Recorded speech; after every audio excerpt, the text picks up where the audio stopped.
안녕하세요, 허니쌤입니다. 자, 이번 시간에는 문장의 구조를 공부를 해보도록 하겠습니다. 네, 문장의 종류죠. 문장의 구조라고 하는 것이 결국에는. 네. 자, 요 파트는 말입니다.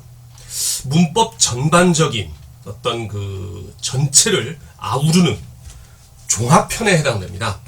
그래서 우리가 앞에서 배웠던 의문은 빼고, 의문은 이제 소리와 관련된 거니까 의문은 빼고 단어, 즉 합성, 파생, 그다음 품사, 그리고 품사 중에서도 이제 특히 용언의 구조, 즉 동사나 형용사의 구조, 그리고 이제 문장 성분, 요런 것들과 전체적으로 이제 다 관련을 맺고 있어요. 아무래도 그런 것들이 다 종합된 것이 바로 문장이니까 말이죠.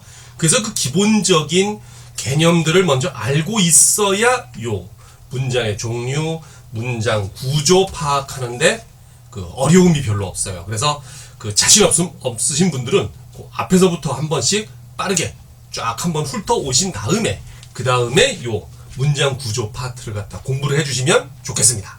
자, 일단 거기 동영상 아래쪽에 교재를 다운로드 받을 수 있는 곳을 링크 걸어놨으니까 거기에서 교재를 다운로드 받으시고 그리고 보도록 하십시다. 자, 우리가 문법 제일 처음 시작할 때 제가 먼저 문법 공부 방법 해가지고 먼저 몇 가지 말씀을 드린 적이 있었는데 말입니다. 여기서도 마찬가지로 문장 분석, 문장 구조 분석의 방법에 대해서 크게 오리엔테이션을 한 가지 하고 들어갈게요. 네, 한번 보겠습니다. 거기 지금 타이틀은 적어놔야지. 그래, 크게 문장의 종류긴 한데, 네. 문장 구조 분석의 방법 해가지고 타이틀을 하나 만들어 놓고, 네, 거기 크게 4줄이 있는데 뭐 길진 않습니다. 항목 하나하나마다 한번 정리를 한번 해보도록 할게요. 자, 제가 문학 강의를 하던 문법 강의를 하던 독서 강의를 하던 이 강의의 기본 틀 자체가 있는데, 그것이 바로 뭐냐면 전체를 먼저 염두에 두고 부분을 보라는 겁니다. 그 부분만 봐가지고서는 그 부분이 어느 특정한 기능을 한다 또는 역할을 한다 이런 것들을 파악할 수가 없어요. 전체 내용을 봐야만 그 안에서 어떤 기능을 하느냐 어떤 역할을 하느냐가 규정이 되는 거거든. 문학에서도 마찬가지고 문법에서도 마찬가지고 독서에서도 마찬가지입니다. 기본적인 흐름이에요. 제 강의의 기본 흐름입니다. 그리고 제 사고방식의 기본 흐름이기도 하고요. 자, 따라서 첫 번째 항목 바로 뭐냐면 전체 문장에 담긴 화자의 생각을 분명히 고려해야 된다, 이런 얘기입니다. 자, 정리해 볼게요.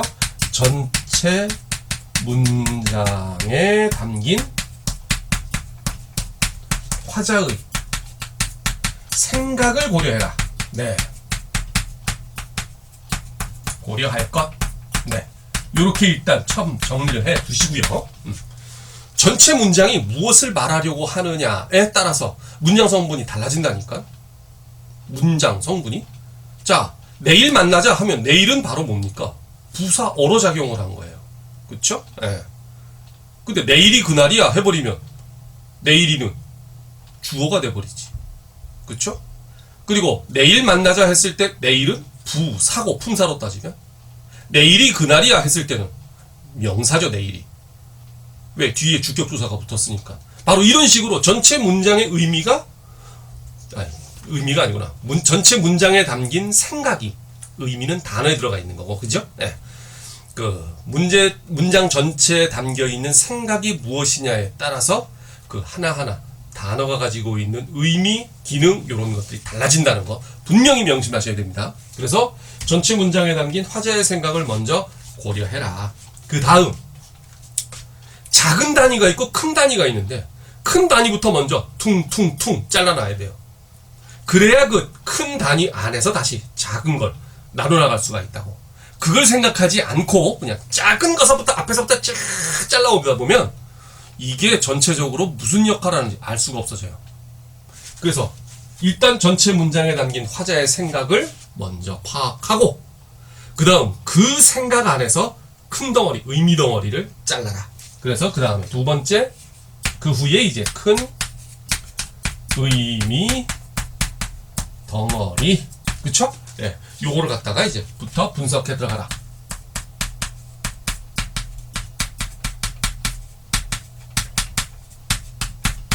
큰 원칙입니다. 이 두 가지가. 그리고 이제 그 다음에는 세부 방침이에요. 자, 그 다음에 자, 문장 성분 분석하자라고 하면 학생들은 제일 먼저 주어가 무엇인가를 먼저 찾는데요. 그거 안 좋습니다. 왜냐면 우리 말에서는요, 뭐 외국어도 마찬가지입니다만 주어 나오기 전에 주어 앞에 주어가 있다고 한다면 주어 앞에 다른 것들이 있을 수가 있거든. 절이 있을 수도 있고 구가 있을 수도 있고 제하나는 제한어구, 뭐 우리말로는 쉬운 말로는 수식어구 이런 것도 있을 수가 있단 말이야. 근데 그런 것을 갖다가 염두에 두지 않고 그냥 주어부터 먼저 찾으려고 하면 안 보입니다.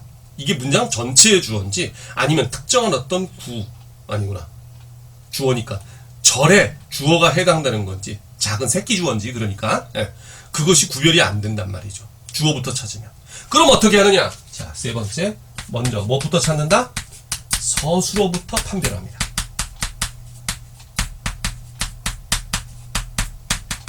서술어부터 판별할 것. 왜요? 서술어가 우리 문장에서는 찾기가 제일 쉬워요. 왜? 맨 뒤에 있으니까. 문장 맨 뒤에 있는 게 거의 서술어야. 도치법을 사용하지 않았다면. 정상적인 문장이라면 맨 끝에 있는 것이 서술어입니다. 그래서 왜 우리 우스갯소리로 그런 소리 하잖아. 조선말은 끝까지 들어봐야 한다. 왜요? 서술어가 맨 뒤에 나오기 때문이야. 그래서 서술어를 먼저 찾고 그리고 그 다음 이 서술어에 걸리는 주어가 뭔지 그 서술어와 주어가 만들어지면 일단 파악이 되면 주술 구조가 보이는 거란 말이야. 뼈대가 보이는 거라고. 그럼 이 서술어에 따라서 목적어를 필요로 하는 서술어인지 타동사 또는 보어를 필요로 하는 서술어인지 이런 것들이 이제 구별이 되기 시작하죠. 거기에다가 이제 필수 부사어가 있을 수도 있고 등등등등 이런 식으로 갈 수가 있단 말이죠. 그래서 먼저 서술어부터 판별을 하고 그 후에 이제 그 서술어에 호응하는 나머지 성분을 판별할 것 이렇게 되는 겁니다. 나머지 성분을 판별할 것. 네. 이해할 수 있겠죠? 요게 일단 먼저 여러분들 머릿속에 자리를 잡아야 됩니다. 문장 구조 분석의 방법. 크게 4가지. 이건 반드시 알아두셔야 돼요. 먼저 문장에 담겨있는 문장 전체에 담겨있는 화자의 또는 필자의 생각을 염두에 둘 것. 그리고 그 생각을 염두에 둔 상태에서 큰 의미 덩어리를 따져나갈 것. 그 다음 세세한 문장 성분 분석 방법. 첫 번째 바로 뭐냐? 서술어부터 먼저 찾아라. 서술어는 문장 맨 뒤에 있다. 그리고 그 서술어에 걸리는 주어, 그 다음 목적어 또는 부사어, 관형어, 보어 뭐 이런 것들을 이제 차근차근 찾아 나가면 된다. 이런 말씀이지요. 무슨 얘기인지 아시겠죠? 네, 그러면 이제 그 다음에 구체적으로 이제 혼문장서부터 정리를 해보도록 하겠습니다. 문장 전체적인 구조를 한번 보도록 합시다. 어떤 것들이 있는지 문장 안에. 좋아요. 구분해가지고 나와있죠? 첫째, 문장 안에는 일단 혼문장과 견문장이 있다. 혼문장은 뭐 딸리 다른 종류들을 갖다 더 나눌 수는 없고요. 그 다음 견문장에는 또 크게 2가지가 있습니다. 아는 문장이 있고 이어진 문장이 있고. 근데 그 아는 문장이라고 하는 것은 그게 안고 있다. 그럼 여기 안긴 문장이 있을 거 아니야. 그 안긴 문장의 종류에 따라서 명사절 또는 서술절, 관형절, 부사절, 그리고 인용절 이렇게 크게 5가지가 있게 돼요. 네, 그런 것들 차근차근 정리를 해볼 것이고요. 그 다음에 이어진 문장은 이제 뭐 또 대등적으로 이어졌느냐, 종속적으로 이어졌느냐, 뭐 이런 식으로 이제 구별을 하게 되는데, 자, 그러면 혼문장서부터 이제 분석을 해보도록 하겠습니다. 자, 혼문장. 마침 여기 타이틀이 있네요. 그걸 그대로 이용해가지고. 혼문장은 우리가 보통 문법 책이나, 그 다음에 이제 그 참고서, 뭐 요런 것들을 보게 되면, 물론 교과서에서도 마찬가지고, 이 혼문장을 어떻게 정의를 하느냐면, 보통은 이렇게 정의합니다. 보통은 어떻게 정리하느냐? 주어, 서술어, 관계를 주어 서술어 관계를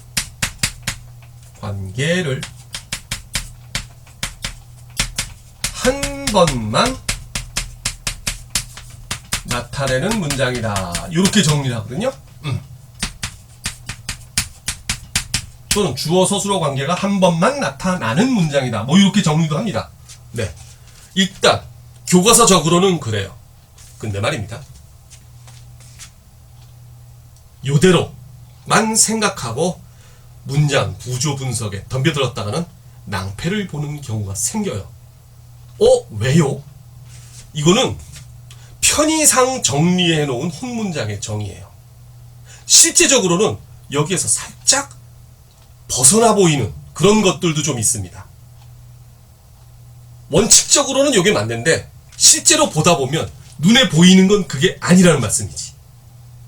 여기까지만 먼저 말씀드리고 차근차근 진행을 해 나가보도록 할게요. 네, 자 봅시다. 네, 짠. 자, 예문들 적혀 있죠? 네, 제가 좀 마술을 부렸습니다.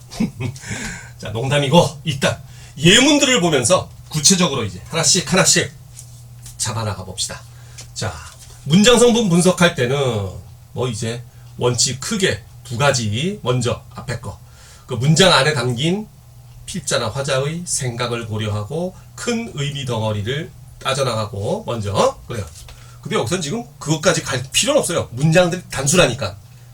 일단 그러면 세 번째 항목 바로 문장 성분 중에서도 특히 서술어부터 잡아나간다. 자, 봅시다.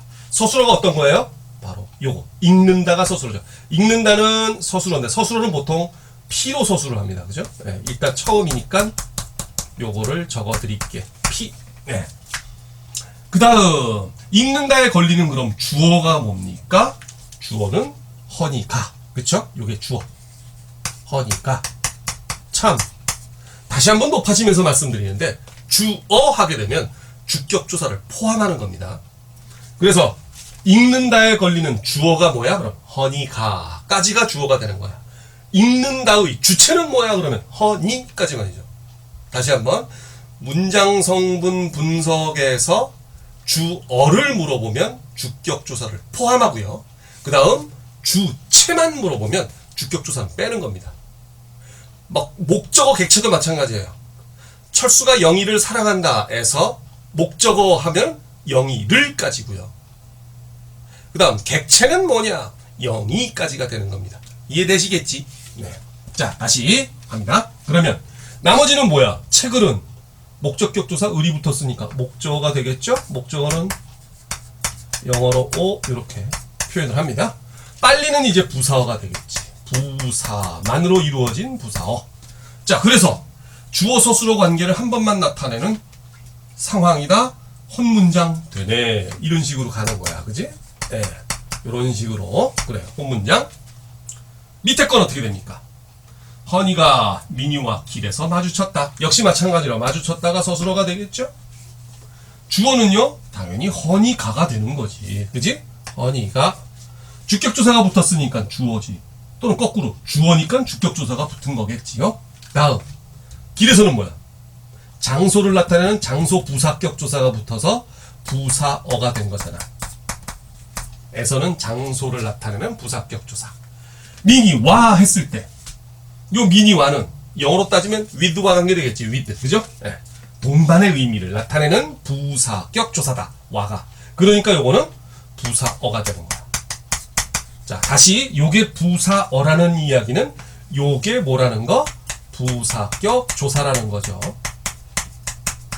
이해되죠? 아, 물론 에서도 부사격조사야. 요것도 부사격조사야. 근데 의미는 다르지. 요거는 동반, 요거는 장소. 그쵸? 네. 그런 식으로 달라지는 겁니다. 요거는 동반, 요거는 장소. 네. 다른 종류라 요렇게 표현을 해봤어요. 밑에 거 가봅시다. 아, 물론 주어 서술어 관계 한 번만 나타났으니까 혼문장 되겠지. 그 다음 참 조사편을 설명을 저한테 들으신 분들은 요 예문들 낯설지 않을 겁니다. 그때 조사할 때 요거 잠깐 구경시켜드린 적이 있어요. 실제로. 네, 예문도 똑같습니다. 네. 뭐 그거 다시 찾아볼 필요는 없고 오늘 다시 공부를 하면 되니까 이 시간에. 자, 또 밑에 거 마주쳤다 서술어죠. 주어는요. 자, 여기서부터 문제야. 아무 생각 없이 주어를 미니와 허니가 이렇게 잡는 양반들이 있는데 망하는 겁니다. 우리말은요, 문장 성분 순서가 바뀐다고 해서 문장 성분 자체가 바뀌는 게 아니에요. 주어는 끝까지 주어입니다. 예를 들어서 철수가 영희를 사랑한다. 철수가가 주어지, 영희를이 목적어지, 사랑한다가 서술어죠. 순서 바꿨어. 사랑한다. 철수가 영희를 사랑한다가 주어가 되냐? 아니지. 사랑한다는 계속 서술어야. 영희를은 계속 목적어 앞에 있듯 뒤에 있듯. 주어는 계속 철수가죠. 그쵸? 자, 여기서도 마찬가지입니다. 주어는 계속 허니가가 주어예요. 요건 그냥 부사어 순서만 바뀐 거야. 아시겠죠? 길에서는 뭐 역시 계속 부사어. 그럼 여기 있는 부사격 조사들, 요것도 장소의 부사격 조사일 것이고 요거 똑같이 동반의 부사격 조사겠네요. 그렇죠. 동반의 부사격 조사. 요거는 장소의 부사격 조사. 이렇게 되는 거야. 역시 주어 서술어 관계 한 번만 나타났으니까 본문장 이렇게 되겠네요. 자, 그 다음에 이제 문제는 이 오른쪽으로 가봅시다. 찌찐. 미니가 허니와 닮았다. 어떻게 됩니까? 닮았다가 물론 서술어가 되겠지? 그래요. 주어는요? 미니가가 되겠지? 그래요. 허니와는요? 부사어죠. 아, 물론 여기서 와라고 하는 것은 무슨 부사어냐라고 했을 때 요거는 무슨 부사어가 되겠어? 비교의 부사어가 되는 겁니다. 비교. 그래서 부사격 조사가 되는 거죠. 부사격 조사. 요렇게. 예. 자, 그래서 역시 이것도 주어 서술어 관계가 한 번만 나타난다 해서 혼문장 되겠네요. 좋다 이거지. 여기까지 잘 갔어. 그 다음 밑에 거는요. 역시 닮았다가 서술어겠지. 자, 눈치 빠른 사람들 눈치챘을걸? 자, 주어는 뭐야? 계속 미니가. 그죠? 통째로가 아니라니까. 통째로가 조심해야 돼. 그지? 그래요. 요건 계속 뭐다? 부사어. 그러네. 그럼 여기에서 이 와는 계속 똑같이 부사격 조사 되는 겁니다. 역시 주술 구조가 한 번만 나타났으니까 혼문장 되겠지요. 그런데 말입니다. 요 문장 보세요. 자, 예전에 조사편 저에게 설명 들으셨던 분들은 요거 이해하실걸? 보셨을걸? 자, 요거 문장 성분 분석 어떻게 됩니까? 도시이다가 서술어죠? 짠짠. 주어는요? 주어는요? 부사는이 주어가 아니지요. 서울과 부사는이 주어죠. 에이씨! 욕 나오려고 그래. 왜? 왜 이건 또 이렇게 되는데? 자, 여기에서 말입니다. 요게 달라요, 요게. 와, 과가 형태가 같은 이 형태 모양이다 보니까 헷갈리는데, 요거. 영어로. 요거는 분명히 요건 동반이니까 위드의 뜻. 요거는 비교. 그쵸? 근데 이건 뭐야? 영어로 따지면. 요거 번역 뭘로 할 거예요? and로 해야 되잖아. and. 아, 그러네? 요렇게 and로 되잖아요? 요 의미로 쓰였을 때는. 그러니까 의미를 항상 생각을 해야 돼. 단어의 의미. 그것도 문장 전체에서 갖는 의미. 요건 뭐가 됩니까? 접속조사가 된다니까. and의 의미면. 즉! 체언 뒤에 붙었으니까 조사는 조사야. 대신 이 문장은 혼문장이 아니에요. 두 개의 문장이 겹쳐져 있는 겹문장입니다. 두 문장으로 나눠볼 수가 있잖아, 이거. 서울은 도시이다와 부산은 도시이다. 엄마 그러네? 그렇잖아. 부산은 도시이다. 이렇게 나눠볼 수가 있다는 말이야. 그래서 요거는 주술 구조가 분명 한 번만 나타났는데도 뭐다? 이거는 겹문장이 되는 거라고. 뭐 엄마? 겹문장. 뭐일 때? and일 때. 그때는 부사격 조사도 아니에요. 무슨 조사? 접속 조사로 바뀌는 거예요. 조심하셔야 됩니다. 쌤, 더 쉬운 방법 없을까? 더 쉬운 방법. 이게 부사격조사인지 접속조사인지 헷갈리는데. 문장의 생각. 그래서 생각하라는 거야. 그걸 갖다가 염두에 두면 알 수는 있는데 더 쉬운 방법이요? 가르쳐 드립니다. 이렇게 요거 빼봐. 과가 붙어있는, 와가 붙어있는 요 부분을 빼봐. 이거는 애초에 겹문장이었기 때문에 요거 하나 빠진다고 해서 요거만 가지고 따로 독립적으로 문장이 안 이루어지는 게 아니야. 이루어진다고. 부사는 노시이다. 그죠? 근데 요건 빼면 말이 돼, 안 돼? 헉? 안 되지, 그지? 민희가 닮았다. 누구랑? 완결되질 않는단 말이야. 요것도 빼면 말 돼, 안 돼? 안 돼! 그렇게 빼서 말이 안 되면 이건 필수 부사어라고요. 그렇게 되면 이건 혼문장이야. 그러나 요거처럼 빼도 말이 되면 이건 필수가 아니란 얘기지. 그렇죠? 접속조사의 의미로 바뀝니다. 그 다음 요것도 마찬가지야. 요것도 빼봐. 말이 되나? 허니가 길에서 마주쳤다? 누구랑? 그게 빠졌잖아. 문장의 생각이 완전해지지를 않죠. 그죠? 요것도 마찬가지야. 빼면 말이 안 되잖아. 그렇게 해서 한 가지 요령 알았다. 자, 뭐다? 저 와, 과가 쓰였을 때 어떤 경우에는 부사격조사고 어떤 경우에는 접속조사인데 빼서 말이 되면 접속조사. 빼서 말이 안 되면 이건 부사격조사. 그리고 부사격조사로 쓰였을 때는 혼문장. 빼서 말이 되는 접속조사로 쓰였을 때는 겹문장이 된다 하는 거 이해하시겠죠? 그래요. 지금 요거 충분히 파악을 하셔야 됩니다. 정말. 네. 완벽하게 파악을 하셔야 이해가 되는 거예요. 그래요. 그리고 다음으로 넘어갈 수 있습니다. 자, 그 다음에 또 한 가지. 선생님, 그러면 아까 제가 잠깐 복선으로 깔아드린 거 있잖아. 뭐 주어 서술어 관계를 한 번만 나타낸다고 해서 다 혼문장이 아니네. 정말 이거 주어 서술어 분명히 한 번만 나타났거든. 근데 이거 겹문장이란 말이야. 그 밑에 있는 예문도 보세요. 무슨 예문보예요? 아니, 예문 있잖아. 허니는 현대문과 고전을 가르친다. 자, 이거는 칠판의 판서 안에도 구조 파악하시겠죠. 가르친다가 뭐야? 서술어. 적어보세요. 가르친다 밑에 P. 주어는 뭐겠어? 허니는. 허니는 밑에다 S. 그 다음 사이에 있는 건 뭐니? 을이 붙었으니까 전체적으로 다 현대문과 고전을은 한꺼번에 밑줄 쫙 치고 목적어 O 표시를 해주세요. 그럼 이것도 선생님 봐봐요. 주어 서술어 관계가 한 번만 나타나는데 이거 혼문장일까? 아니잖아. 두 문장으로 나눌 수 있잖아. 허니는 현대문을 가르친다. 허니는 고전을 가르친다. 자, 여기서 서울은 도시다와 부산은 도시다로 나눠서 적어놨듯이 거기도 적어보세요. 허니는 현대문을 가르친다. 허니는 고전을 가르친다. 자, 그럼 다시 돌아와서 말입니다. 앞에 첫 장, 교재 우리 첫 장을 보면 맨 아랫줄에 있는 예문 허니와 민희가 닮았다 했을 때 요거 그죠? 그 옆에 보면 뭐라고 돼 있어요? 와, 과, 땡땡 해놓고 빈칸 만들어놨지? 거기다가 뭐라고 적습니까? 부사격조사. 거기까지 쓰인 와, 과는 전부 다 부사격조사라는 이야기야.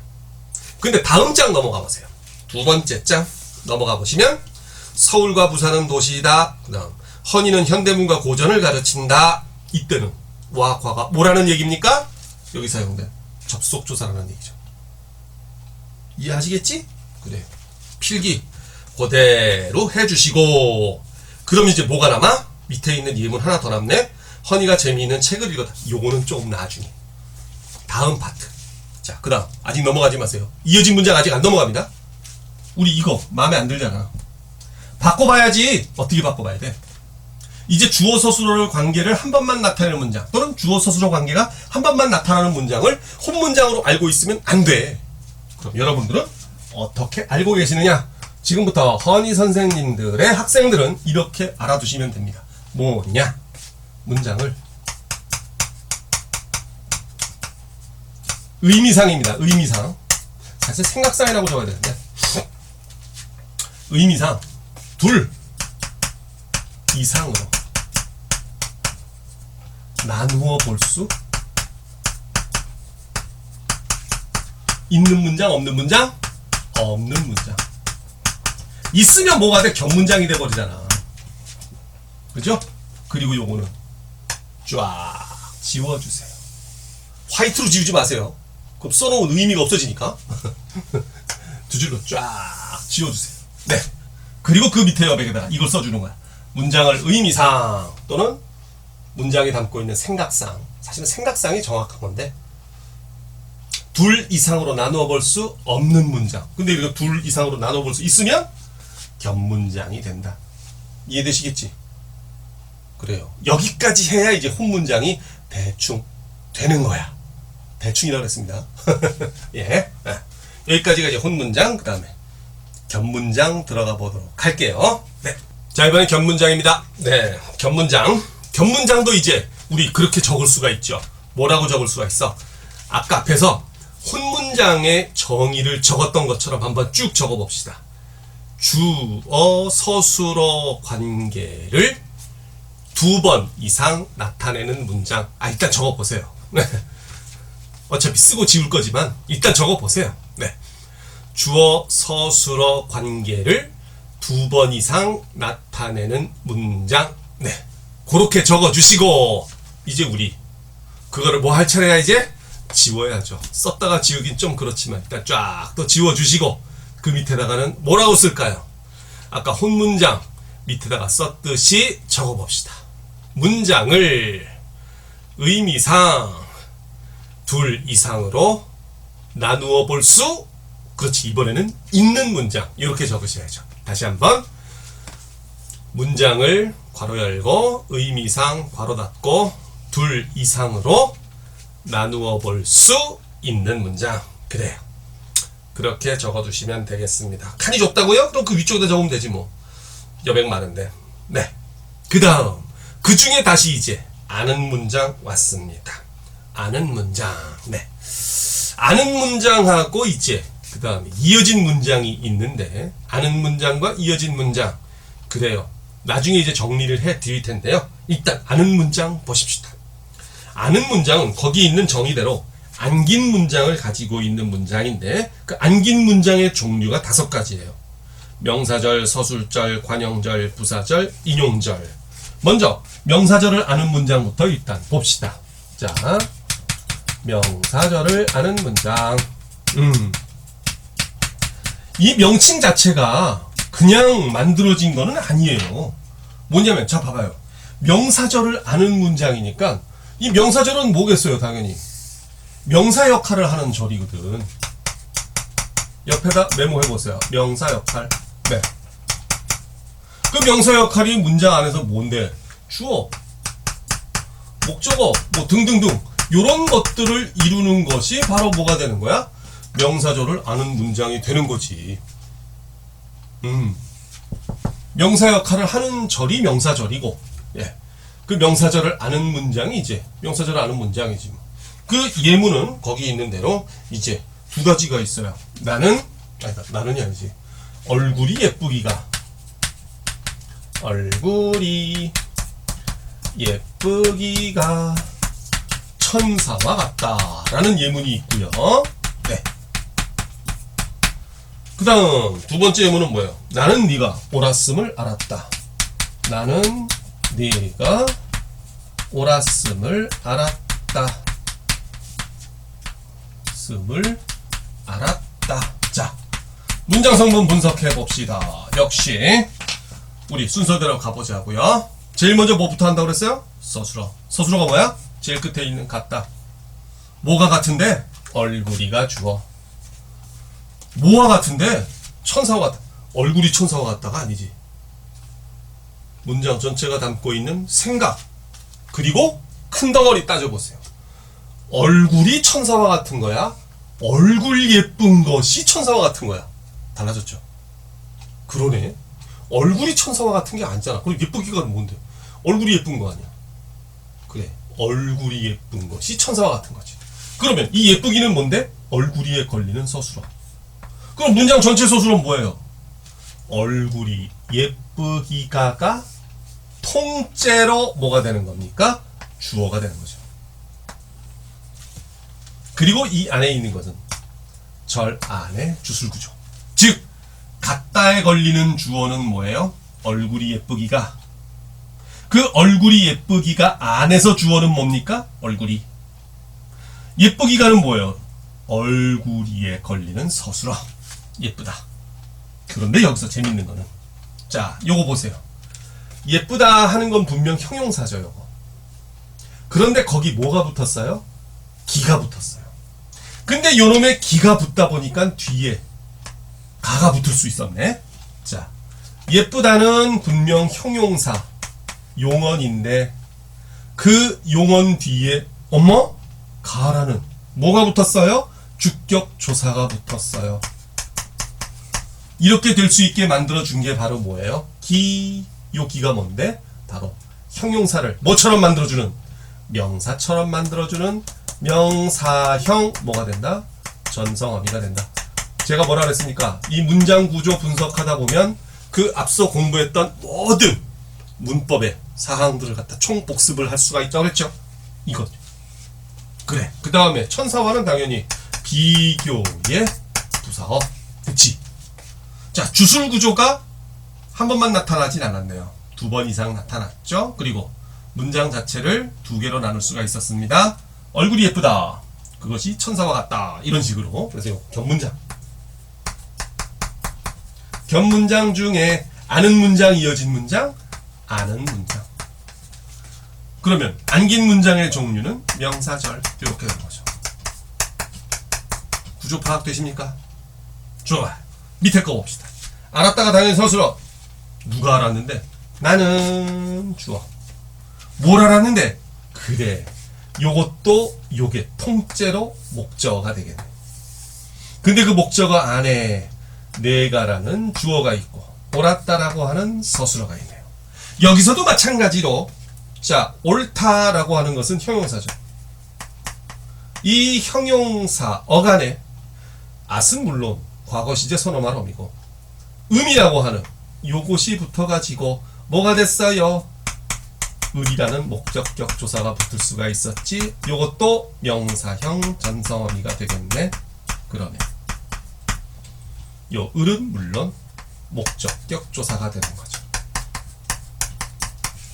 이해되시죠? 그래요. 역시 견문장. 견문장 중에 아는 문장, 이어진 문장, 아는 문장. 그럼 안긴 문장이 있다는 얘기네. 안긴 문장의 종류는 당연히 명사 역할을 하는 명사절. 물론 요거 주어 역할을 하는 명사절이고요.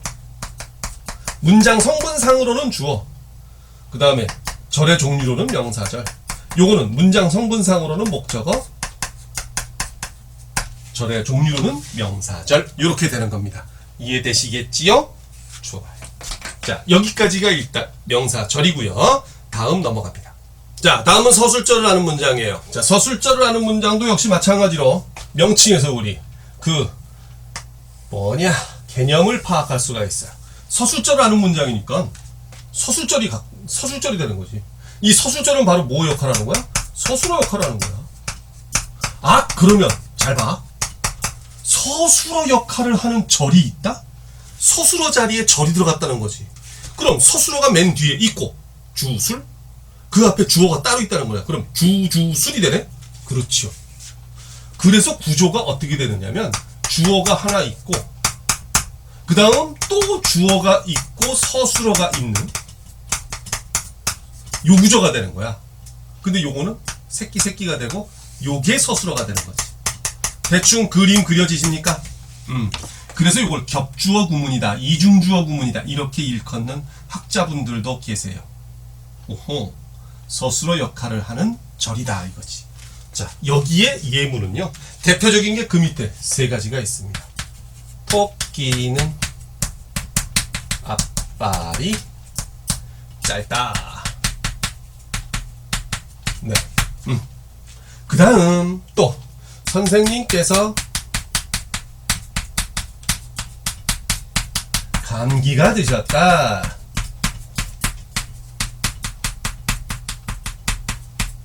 됐지? 그 다음 3번째 예문이 뭐야? 허니는 책이 많다.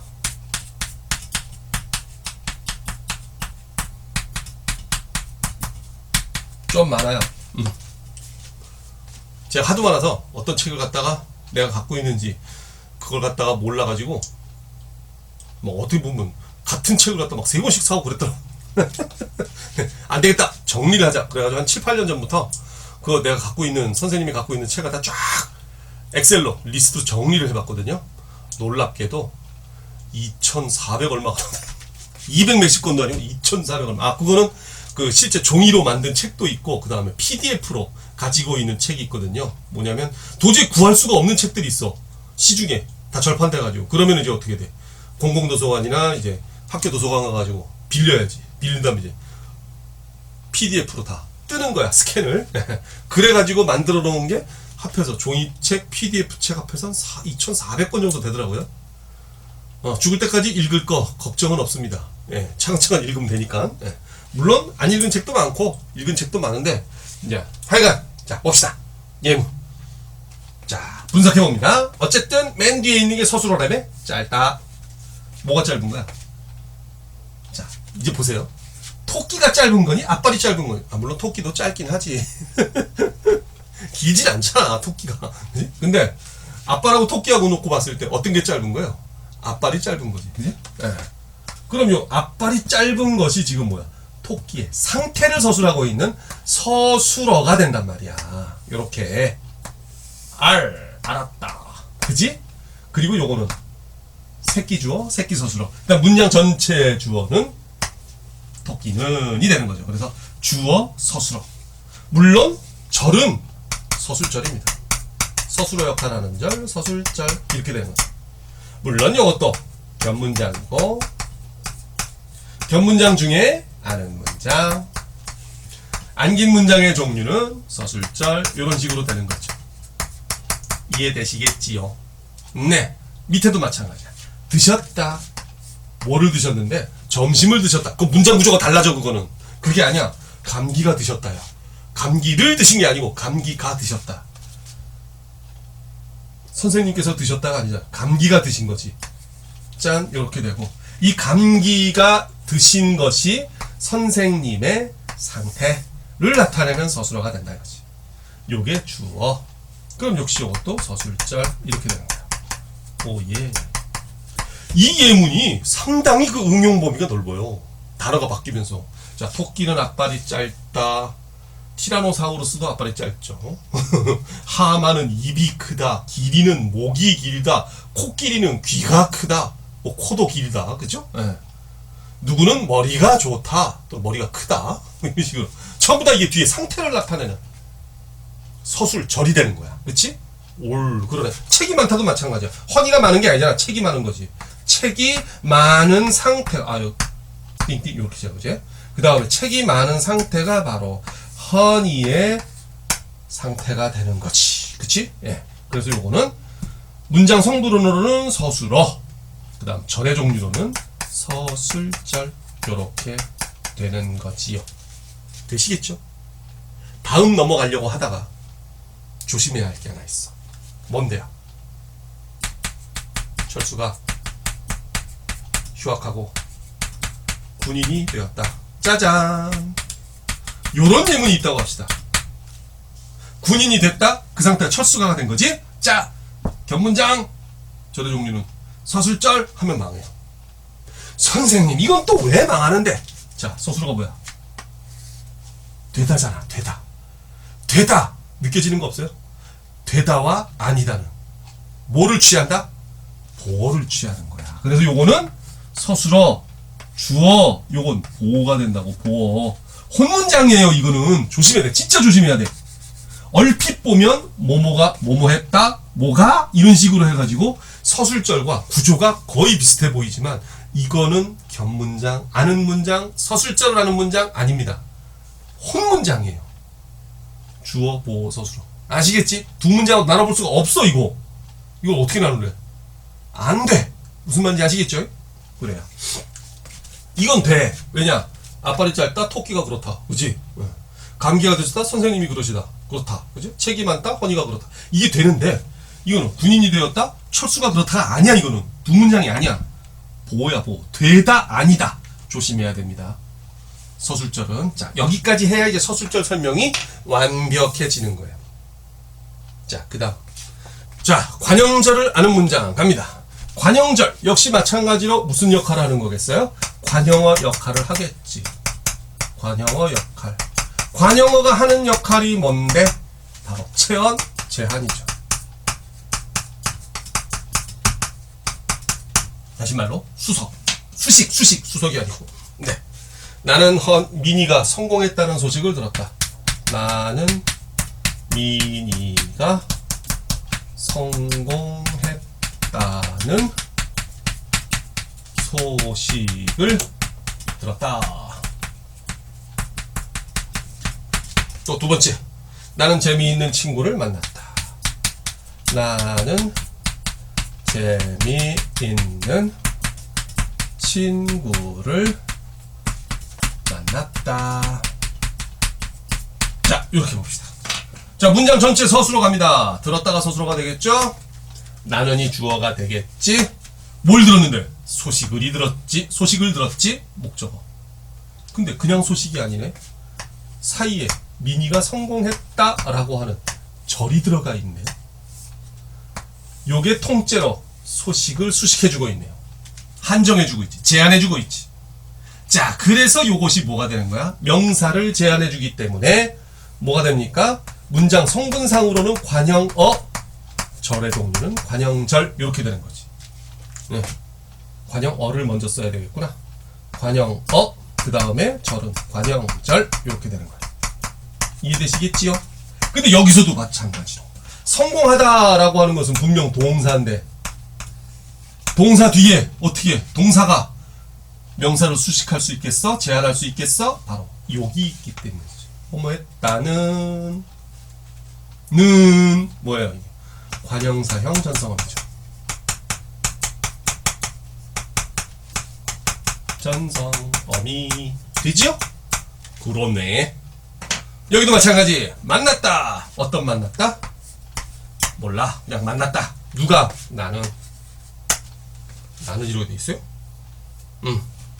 친구를 만났지. 근데 그 친구가 어떤 친구야? 재밌는 친구야. 짜잔. 요렇게 단순히 보면 관형어 하고 말 것 같죠. 그런데 말이야. 물론 문장 성분상으로는 관형어야. 조심해야 될 게 있어요. 뭐가 있는데? 이렇게 수식어가 붙어 있을 때, 제한어구가 붙어 있을 때, 이거 혹시 주술 구조로 볼 수 있는 거 아니겠니? 라고 했을 때 보면, 그러네. 친구가 재밌는 거네. 두 문장으로 나눠볼 수 있다는 얘기입니다. 나는 친구를 만났다. 그래요. 밑에. 나는 친구를 만났다. 그 다음 또 뭐가 돼 있어요? 그 친구가 재미있다.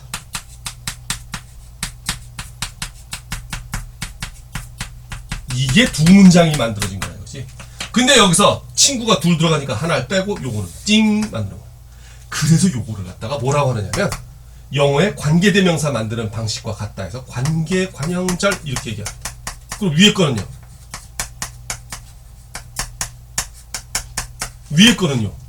요거는 요 미니가 성공했다는 것과 소식이 같은 내용이니까 동격 관형절 이렇게 얘기를 해요. 요거는 동격 관형절, 요거는 관계 관형절. 요거 진짜 조심해야 돼. 수식어가 붙어 있을 때 그 수식어가 혹시 주술 구조를 이루는 것은 아닐까? 또는 다른 관계를 이루는 것은 아닐까? 문제를 여러 개 풀어보다 보면요. 네. 그런 것들 묻는 문제들이 종종 나와요. 여기서는 지금 친구가 재미있다 해서 친구가를 생략한 거지만 나는 어제 갔던 도서관에서 공부를 했다라고 하면 어제 도서관에 갔다. 부서가 생략이 되는 거야. 두 개가 겹치니까. 이해되겠죠? 그런 식으로 해가지고 그게 그렇게 됩니다. 어제 먹었던 메뉴를 또 먹었다. 이래버리면 어떻게 돼요? 메뉴를 그러니까 밥을 먹었다 또는 메뉴 뭐 짜장면을 먹었다 해봅시다. 어제 먹은 짜장면을 먹었다. 어제 짜장면을 먹었다가 하나 문장을 하고 오늘 또 먹었다가 되는 거잖아. 그쵸? 그렇게 되면 이제 목적어가 생략이 되는 거지. 그래서 생략되는 문장 성분이 무엇이냐를 묻는 문제들이 종종 있는데 이런 경우 마찬가지 요거 조심해야 됩니다. 그냥 단순한 수식어로 보면 안 돼요. 제한어구로 보면 안 됩니다. 관형어가 만들어져 있을 때 문장 성분상으로는 그냥 관형어 다 똑같은데 요게 주술구조가 표면적으로 안 보인다고 해서 그냥 혼문장 이래버리면 망하는 거야. 친구가 재미있다가 있을 수 있으니까. 아시겠지? 자, 아직 넘어가지 마시고 앞으로 돌아가 보세요. 혼문장 설명할 때 우리가 빼놓은 예문 하나가 보이실 겁니다.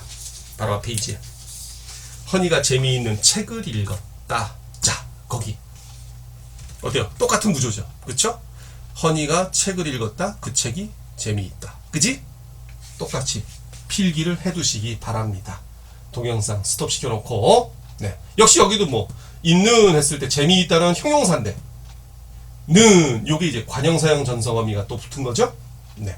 거기까지 해가지고서 필기를 마무리를 지어주세요. 자, 이번에는 부사절을 아는 문장입니다. 부사절을 아는 문장 역시 마찬가지로 명칭에서 우리 기능을 뽑아봅시다. 뭐 역할? 부사 역할.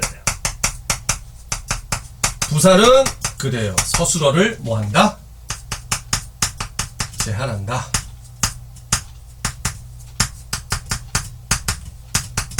그렇죠? 네. 뭐가 있나? 오토바이가 소리도 요란하게 달린다. 오토바이가 소리도 요란하게 달린다. 자, 문장 성분 분석 어때요? 쉽죠? 달린다가 서술어, 오토바이가가 주어, 소리가 요란하다가 하나의 주술 구조가 만들어지잖아. 근데 그것이 통째로 뭐의 역할을 하고 있어요? 부사어의 역할을 하고 있으면서 달린다를 제한해주고 있네. 그래서 요건 무슨 절? 부사어 역할을 하니까 부사절. 네, 그러네요. 그 다음 또 한 가지. 여기서도 요란하다 하는 것은 뭐예요? 형용사잖아. 근데 요놈의 형용사가 형용사가 어떻게 용언을 수식을 하지? 제한을 하지? 아, 요거 때문에. 이거 바로 뭡니까? 부사형 전성어미가 되는 거지. 다 나왔다. 전성어미, 명사형 전성어미, 관형사형 전성어미, 이번에 부사형 전성어미까지. 그래요. 혼문장, 견문장, 견문장. 오토바이가 달린다, 소리가 요란하다. 그죠? 두 문장으로 나눠줄 수 있잖아. 그 다음 아는 문장, 이어진 문장, 아는 문장. 안긴 문장의 종류는 부사절. 이렇게 되는 거죠. 그 다음에 인용절은 너무 쉬워. 따지고 나는 미니가 옳다고 생각했다. 나는 미니가 옳다고 생각했다. 짠짠. 네. 되죠? 네. 여기서도 보면 자, 생각했다가 서술어, 나는이 주어. 근데 주술구조가 또 보이네. 미니가 옳다. 문제는 요거 자체가 뭐로 수식하고 제한하고 어쩌고 하는 게 아니야. 거의 독립이 돼 있어. 근데 우리 보면 띵띵 띵띵. 그죠? 네. 남들의 생각, 남들의 말, 어떤 표현들을 따온 거잖아. 그치? 그렇게 해서 끌어온 거면 아, 요거를 뭐라고 하자? 인용절. 이렇게 되는데 요걸 부사격 조사란 말이에요. 부사격 조사라고 한다고. 인용의 부사격 조사. 그 문장 성분상으로는 요거는 이제 부사어가 되는 거야. 인용어라고 하진 않고 부사어. 근데 사실 인용 부분을 갖다 부사어라고 해야 될지, 독립된 부분이라 독립어라고 해야 될지. 근데 이걸 인용 부사격 조사라고 했으니까 부사어라고 보는 것이 맞는 것 같긴 한데, 예. 문법적인 자세하게 거기에 대한 설명이 없어요. 그냥 이 정도야. 그러니까 우리는 이제 부사격 조사라고 하니까 인용의 부사격 조사, 부사어라고 생각을 하고, 절의 종류는 이제 인용절이 되는 거지. 자, 요래 가지고 이제 아는 문장까지 끝냈습니다. 자, 이어진 문장 왔습니다. 이어진 문장 왔는데 거기는요, 이렇게 보시면 돼요. 비가 오고 바람이 분다. 두 문제가 있잖아, 그지? 근데 비가 오고 바람이 분다라고 했을 때, 비가 오고 바람이 분다라고 했을 때 말이죠. 문장 성분 분석을 하면, 자, 비가 분명히 온다. 그 다음 바람이 분다. 두 문장이 겹쳤잖아. 겹치긴 겹쳤는데 문제는 요거 분명히 요걸 사이다 놓고 두 문장이 연결됐거든요. 그럴 때 요거를 순서를 바꿔보는 거야. 바람이 불고 비가 온다. 물론 시간으로 따라서 비가 온 뒤에 바람이 불었는지 바람이 분 뒤에 비가 왔는데 이러면 이제 의미가 달라지지만 그냥 비가 오고 바람이 분다. 만약에 동시 패션으로 설명을 한다고 한다면 비도 오고 바람도 온다. 뭐 이런 식으로 가게 되면 앞뒤 문장 순서를 바꾼다고 해서 의미가 크게 달라지는 거 아니잖아요. 그럴 때는 뭐라고 한다? 요게 대등하게 연결됐다 해서 대등적으로 이어진 문장. 그리고 요거는 대등적 연결 어간 뒤에 붙었으니까 어미가 되는 거야. 그런데 말입니다. 비가 오니 땅이 질다. 요런 문장은 어떻게 돼요? 이거를 갖다가 바꿔버리면 땅이 지니 비가 온다. 이건 말이 안 되잖아. 그렇죠? 의미가 통하질 않아요. 그래서 이건 안 돼. 그러다가 보면 요건 어떻게 되느냐. 물론 주술 구조가 두 개가 보이긴 하지. 그럴 때 요거는 뭐라고 한다? 요건 원인을 나타내는 종속절, 요거는 결과를 나타내는 주절, 뭐 요런 식으로 해서 종속적으로 이어진 문장. 그리고 여기에 있는 이는 종속적 연결어미. 요런 식으로 정리를 하거든. 요건 좀 단순하죠. 아는 문장보다는. 그지? 예. 근데 정작 중요한 문제는 이것도 이거지만, 아니 선생님 근본적으로 아는 문장과 이어진 문장에 차이점 없을까요? 있어요. 보면 이런 식이야. 봐봐. 아는 문장 같은 경우에는 주어가 있고 그 다음에 뒤에 서술어가 있는데 절이 어떻게 되느냐면 이 큰 문장 안에서 놀아. 주술 구조가 여기에 들어가서 뭔가가 만들어지든지 아니면 아예 주어 자리에 치고 들어가서 뭔가가 만들어지든지 아니면 아예 서술어 자리에 치고 들어가서 뭔가가 만들어지든지 이 큰 문장 범위에서 벗어나요? 안 벗어나요? 안 벗어나요. 이렇게 되면 이런 것들은 뭐야? 새끼가 부모 품에서 벗어나질 않는 거니까 무등을 태우든 오른팔에 앉든 왼팔에 앉든 등에 업든 벗어나질 않았잖아. 아는 문장이 되는 겁니다. 근데 이어진 문장은 애가 컸어. 그래서 엄마를 질질 끌고 가는 경우가 있든지 아니면 말 안 듣는 애를 엄마 아빠가 질질 끌고 가는 경우가 있든지 이런 식으로 밖으로 빠져나오죠. 이렇게 되면 뭐가 돼? 요거는 이어진 문장이 되는 겁니다. 아셨습니까? 네.